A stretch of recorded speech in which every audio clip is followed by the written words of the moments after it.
प्यारे बच्चों आदाब, उम्मीद है आप सब ठीक होंगे। तो चलिए बेटा हम आगे बढ़ते हैं। कल हमने मोतीगंज चैप्टर के लैंग्वेज वर्क का किया था, जिसमें हमने 3 फॉर्म्स ऑफ वर्ब और 3 डिग्रीज ऑफ एडजेक्टिव्स का हमने किया था। इसके आगे हम आज चलेंगे। आज हम इसका राइटिंग वर्क और इसका डिस्कशन करेंगे। राइटिंग वर्क में इसका क्वेश्चन है, right an account of love between देसा एंड मोतीगंज। देसा और मोतीगंज के बारे में, बीच में जो प्यार था, जो शफकत थी, जो मोहब्बत थी, उसके बारे में कुछ लिखिए। तो चलिए हम पढ़ते हैं। देसा and Motiganj loved each other very dearly. देसा और मोतीगंज जो है आपस में बहुत एक दूसरे से प्यार करते थे। Deesa was driver of Motiganj. देसा मोतीगंज का क्या था? महावत था, उसको हैंडल करने वाला था और उसका मालिक भी था। Motiganj was the best of all the elephants that were working in the field of the planter. Motiganj जो था, जितने हाथी उस प्लांटर के उस बाग में काम करते थे, उस मैदान में काम करते थे, उनमें से सबसे अच्छा था, सबसे काबिल हाथी था।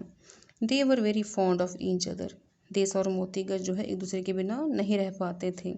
देसा was a drunkard and he used to beat Motiganj when he had drunk too much. जब देसा जो है वो बहुत ही क्या था?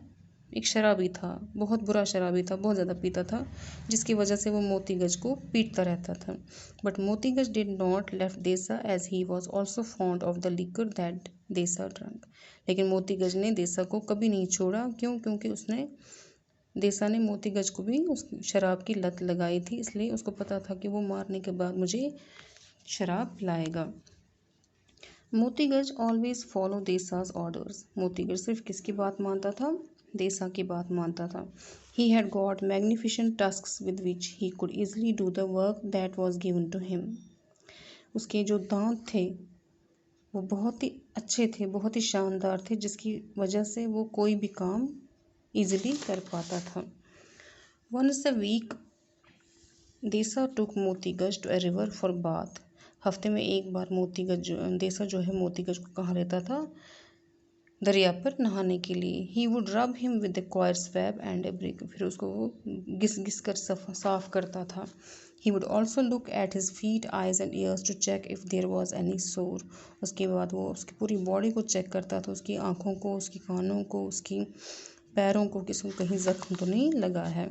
In short, their bond of love was unbreakable that could be seen when on the 11th day देसा did not return। छोटे लफ्ज़ों में कहा जाए तो देसा और मोतीगंज के बीच में जो प्यार था वो बहुत ही ज़्यादा गहरा था, जिसको कोई ख़त्म नहीं कर पाता। ये हमने कब देखा? जबकि 11वें दिन देसा नहीं वापस आया और जिसकी वजह से मोतीगंज ने किसी का कहना नहीं माना। उसने 10 दिन का वादा किससे लिया था? देसा से। लेकिन जब वो नहीं आया तो उसने फिर बाद में किसी का कहना नहीं माना। He followed Desa's orders for 10 days। उसने देसा की बात 10 दिन तक मानी, but refuse to work after that. उसके बाद उसने काम करना नहीं माना। He became totally uncontrollable and mad. वो बिल्कुल आउट ऑफ कंट्रोल हो गया, पागल हो गया देसा के बगैर। But when Deesa returned he behaved in a normal manner, same as when Deesa had left him. लेकिन जब देसा आया तो उसने फिर वैसे ही बिहेव किया, वैसे ही रहने लगा जैसे देसा उसको छोड़ के गया था। समझ आई? इसके बाद दूसरा क्वेश्चन है इसका, राइट ए शॉर्ट ऐसे on the preservation of wild life. अब एक ऐसे लिखना है आपने, किस पे? वाइल्ड लाइफ प्रिजर्वेशन पे, यानी जो हमारी जंगली जो हमारी जीव जंतु हैं, चाहे वो पेड़ पौधे हैं या जानवर हैं या कीड़े मकोड़े हैं, उनकी ऊपर हमने लिखना है। और ज़्यादातर ये वाइल्ड लाइफ जो है ये पेड़ों के साथ ही कनेक्टेड होती है।